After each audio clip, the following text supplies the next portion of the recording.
Kars'tan yola çıktık. Sarıkamış'a geldik. Şimdi Sarıkamış'tan hareket ettik. İstikamet Pasinler. Yaklaşık 1-1,5 saatlik bir yolculuğumuz var.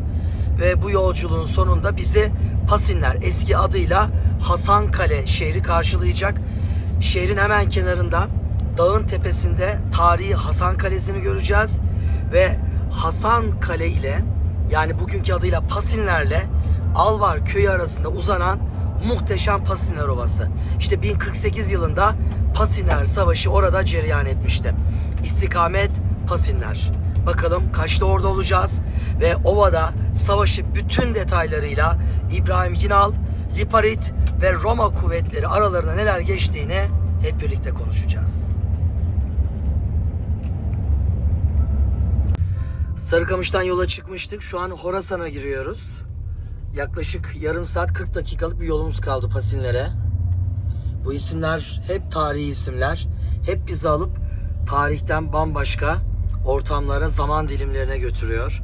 Hakikaten nice büyük insanın at oynattığı ortamlardan gezmekteyiz.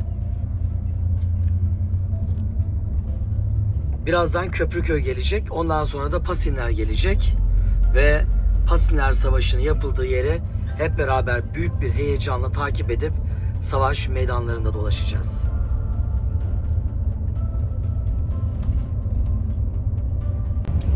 Ve artık Pasinler gözüktü. Aslında Pasinler gözükürken daha önce Hasankale olarak adlandırılan kale gözüktü. Bakın tam şu uçta, tam parmağımın ucunda Hasankale'yi görüyoruz. Meşhur Pasinler Kalesi yani. Bu bölgede daha evvel Urartuların, daha sonra Romalıların, ardından da bölgeyi fetheden Selçukluların kullandıkları kaleler bunlar. Erzurum Kalesi, Oltu Kalesi, Van civarında Vaspurakan Kalesi, Ani Kalesi. Bunlar böyle karakol kaleler ve Pasinler. Pasinler tabelasını da gördük. Yaklaşıyoruz. İşte tüm ihtişamıyla Hasankale karşımızda. İpek yolu şu an otobüsümüzün geçtiği yerden geçiyordu. Ve dünya ticaretinin kalbinin attığı, Çin'den batıya kadar uzanan İpek yolu buradan geçtiği için ve bu yolun ve bu yoldan geçenlerin iyi korunması gerektiği için yola hakim noktalara böyle devasa karakol kaleler yapılırdı. Bakın şu an Hasankale'nin tam yanından geçiyoruz. Pasinler Kalesi'nin. Bütün ihtişamıyla dev bir kaya kütlesi üzerinde kale var ve İpek yolu kalenin tam dibinden geçiyor.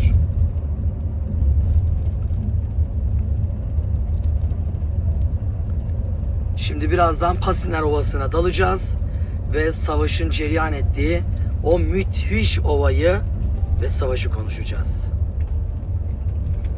Bu arada bu kaleye neden Hasankale deniliyor? Moğolların bölgeyi işgali döneminde burada hüküm süren bir Moğol valisinin torununun ismi Hasan. Moğollar da buraya geldiklerinde putperesttiler.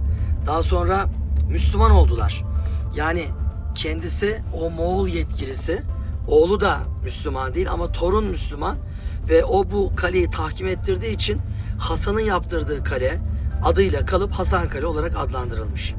Artık Pasinler şehir merkezine girmiş bulunmaktayız.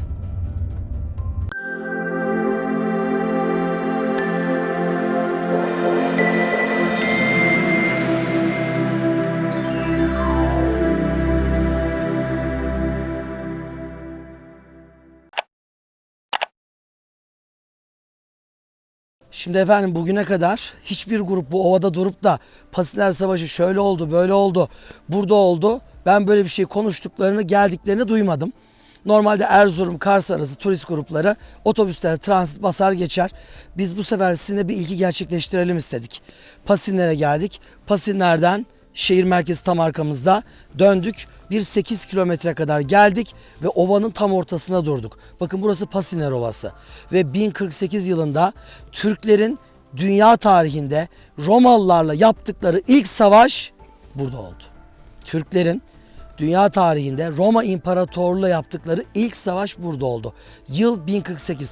Dandanakan Savaşı'ndan 8 sene sonra Malazgirt Meydan Muharebesi'nden yaklaşık 30 yıl kadar önce cereyan etti bu savaş. Ve bu savaş hakikaten Türklerin Anadolu tarihinin kader savaşıdır. Anadolu'nun kapıları bu savaşla beraber açılmıştır. Biz hep Malazgirt diyoruz, Malazgirt'te kapılar açıldı diyoruz ama normalde bu savaşın sebebi de oydu. Orta Asya'dan akın akın Anadolu'ya gelen Türkmen birlikler Kars'la Van arasında yerleşmeye başlamışlardı. Kars, Ani bölgesi, Vaspurakan, Van Gölü etrafı, Erzurum civarı ve bu Doğu Roma İmparatorluğu'nu had safhada rahatsız ediyordu. Ve onlar bu gelen Türkmen birlikleri öldürmeye başlamışlardı, kovmaya başlamışlardı. Anadolu'ya giren bu Türkmen birliklerin hamisi kimdi? Büyük Selçuklu Devleti. 1040 Dandanakan Savaşı kazanıldı.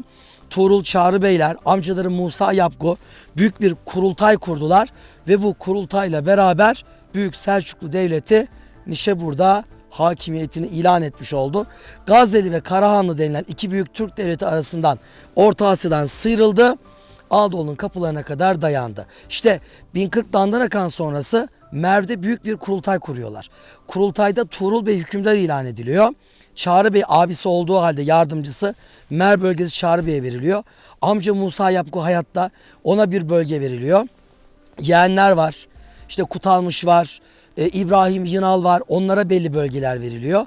Fakat İbrahim Yınal o dönemde çok ciddi askeri başarılara imza atmasına rağmen ona özel bir yönetim bölgesi verilmemesi İbrahim Yınal'ı o grubun içerisinden yavaşça çıkarmaya başlıyor. İbrahim Yınal çok önemli. Şu ayağımızı bastığımız yerde burada cereyan eden bu savaşın kahramanı işte o İbrahim Yınal. Peki kim İbrahim Yınal? Selçuklu Devleti'ni kuran Selçuk Bey'in 4 tane oğlu var. En büyük oğlu Mikail. Sonra Aslan Yapgu. Sonra Musa Yapgu ve en küçüğü de Yusuf Yınal. 4 kardeş bunlar. En büyük Mikail'in 2 oğlunu hepimiz çok iyi biliyoruz. Tuğrul ve Çağrı Beyler. Mikail ölüyor.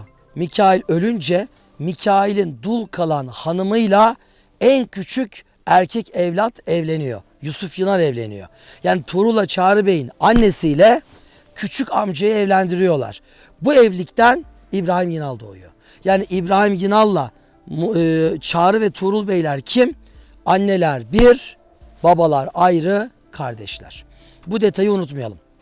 Tabi bu arada devletin başında, Büyük Selçuklu'nun başında aslında Selçuk Bey'in ölümüyle Aslan Yapgu var. Ama Gazneli Mahmut Aslan Yapgu'nun o liderliğini, büyüklüğünü fark edip bu bizim başımıza dert olacak diyor ve onu alıyor. Hindistan'da yani kendi topraklarında Semerkant'ta bir yemeğe davet edip sonra yemek sonrası esir edip Hindistan'da ulaşılmaz bir kaleye hapsediyor. Kalencar. Ve 7 senenin sonunda Aslan Yapgu ölüyor. İşte onun ölümü sonrası ardından gelen Dandanakan'la Büyük Selçuklu savaşı kazanıyor. Gazneli Mahmud'un oğlu Mesut karşısında ve büyük bir devlet kuruyor. Tamam. Peki sonra ne oluyor? Tuğrul Bey merkezi bir idare kurma taraftarı. O dönemde Türklerde bir adet var. Devlet hükümdar ailesinin ortak malı. Ama ortak malı olunca devlet paylaştırılıyor. Burası senin, burası senin, burası senin deniliyor. Hepsi parçalanıp birbirine giriyor. Tarihte Türk devletleri çok hızlı yıkılıyor. Tuğrul Bey diyor ki biz böyle yapmayacağız. Biz Hunlardan beri devam eden bu geleneği değiştiriyoruz diyor. Ben size bağımsız topraklar vermeyeceğim. Merkeze bağlı idareler vereceğim diyor. Böyle dağıtıyor. Amcası Musa'ya, abisi Çağrı Bey'e. İbrahim Yınal'ın ciddi bir hırsı var. Ondan endişe ediliyor. Rey neresi? Bugün İran'ın başkenti Tahran. Rey'de kendi yanında tutuyor İbrahim Yınal'ı. Ama o günlerde Anadolu'da ilginç faaliyetler var. Anadolu'da kim var? Doğu Roma İmparatorluğu var. Ve Doğu Anadolu bölgesinde küçük bir 900'lerde kurulmuş Ermeni Krallığı var. Ermeni Krallığı'nı Romalılar ele geçirip Ani yönetimine avuçlarına alıyorlar. Ve Ani dahil Erzurum, Van hattı, Vaspurakan hattı tamamen Doğu Roma, Bizans'ın hakimiyetinde. Türkler geliyor. Boylar buralara yerleşiyor. Roma çok rahatsız. Bunlara saldırmaya başlıyor. Tuğrul Bey de diyor ki İbrahim Yınal'a bir de bir kişiye daha Kutalmış'a. Kutalmış kim? Hani Hindistan'da 7 yıl işkence altında esarette ölen Aslan Yapgu vardı ya. Büyük abi. Aslan Yapgu'nun oğlu Kutalmış. Siz Kutalmış'ı değil de Kutalmış'ın oğlunu çok iyi bilirsiniz. Evet, Süleyman Bey. Anadolu Selçuklu Devleti'nin kurucusu. 1. Kılıç Arslan'ın babası.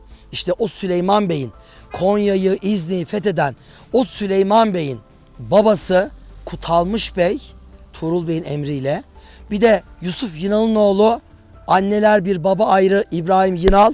İkisine diyor ki siz Vaspurakan'a kadar gidin. O bölgeyi kontrol altına alın. Çünkü Romalılar bizim Türkmenleri biçiyorlar. Bunlar önce Van'a doğru geliyorlar. Güneye. Van Gölü etrafını kontrol altına alıyorlar. Oradan kuzeye Erzurum'a çıkıyorlar.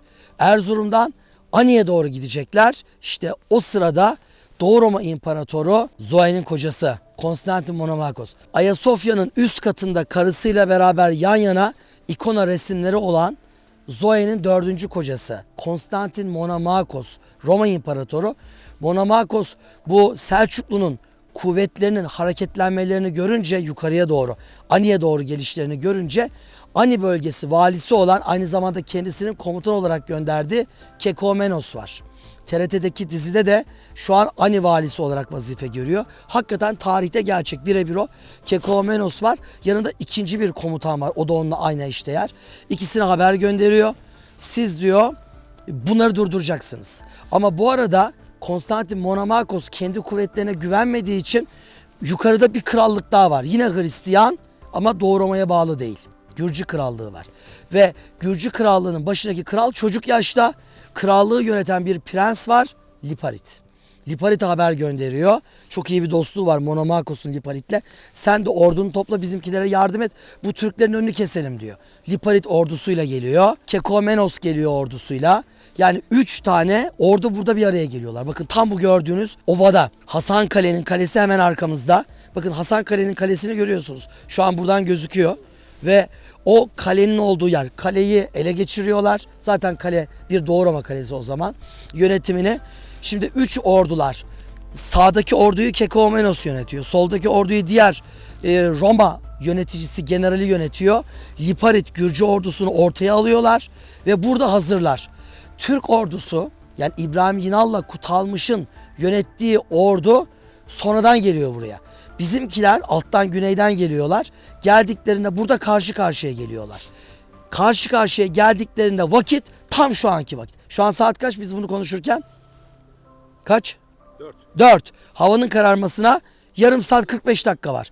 Var ya, ayarlasak bu kadar olur. İki ordu tam bu dakikalarda, Türk ordusu giriyor içeri ve bizimkiler mesela savaşalım diyorlar.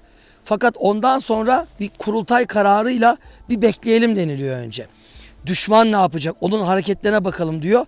Liparit çok tez canlı bir Gürcü prensi. Çok gözü kara da bir adam. Yiğit bir adam aslında. Liparit diyor ki hemen dalalım. Bunun üzerine bizimkiler beklemedeyken bunlar dalıyorlar. Tabi bu aradan bir yarım saat 45 dakika geçiyor. Hava kararmış oluyor. Savaş 1048 yılının 18 Eylül'ün akşamı başlıyor. Karanlıkta süren bir savaş. O kadar enteresan, o kadar acayip bir savaş. Savaşı gören, savaşı görenden dinleyen birçok tarihçi bu savaşı anlatmışlar. Savaşta Liparit direkt kendi birlikleriyle beraber Selçuklu'nun ana kuvvetlerine dalıyor. Selçuklu'da da 3 kanat var. Selçuklu bozkır taktiği uyguluyor. Hilal taktiğine benzeyen bir taktik. Romalılar buna çok yabancı. Açılıyorlar. Orta kanatı yöneten İbrahim Yınal direkt Liparit'e saldırıyor. Karanlıkta başlıyor savaş. Ve karanlıkta daha ilk dakikalarda Liparit etrafındaki adamları öldürülerek esir ediliyor. Ve ortada Liparit'le İbrahim Yınal birlikleri savaşırken yan tarafta Selçuklu'nun yan kanatları ama hafif süvariler. Roma ordusu Kekomenos ve diğer kanadın birliklerine çarpıyorlar ve çarpınca Romalılar iki kanattan bunlara saldırıyorlar. Saldırınca bizim Selçuklular geri çekiliyorlar. Romalılar bunları kovalıyorlar. Saatlerce süren bir kovalama, ovanın sonunda iki kanat Romalılar sabaha doğru, hatta o günün tarihçileri horozlar öterken savaş bitmişti diyorlar. Horozlar öterken bitmişti. Savaşın bitiminde iki farklı durum var. Ordunun bir kısmı burada, iki tarafın ağırlığı burada. Diğer ağırlıklar ovanın öbür ucunda. Öbür uçta iki kanat gitmiş Romalılar. Yendik, Selçukları öldürdük, bitirdik diyorlar. Hava bir ağrıyor. Kovaladıkları Selçukların artçı birlikleriymiş. Selçuklu ana kuvvetleriyle hiçbir alakaları yokmuş. Yani Kekomenos ve diğer kanadın Roma orduları bütün bir gece boyunca orada Selçuklu birlikleri tarafından oyalanmışlar. Müthiş bir taktik savaşı yapılıyor. Müthiş. O iki ordu oyalanıyor. Normalde İbrahim Yinal'ın resmi bakış açısıyla baktığımızda bu savaşı kazanması mümkün değil. Çünkü Selçuklu birliklerinin sayısı tabii çok değişken rivayetler var. 10.000 civarı, bunların sayıları 50.000. İbn Kesir 100.000 falan esir aldık diyor da çok böyle abartılı rakamlar da dönüyor. Yani bizimkilerin en az 5 katı asker var karşı tarafta. Böyle bir taktikle onlar orada havanda su döverken İbrahim Yınal ortada Liparit'i esir ediyor ve ana kuvvetleri yeniyor. Bunlar bir dakika ne oldu deyip gün ağardıktan sonra geri döndüklerine bir bakıyorlar. Gürcü ordusu yok edilmiş, Liparit esir edilmiş.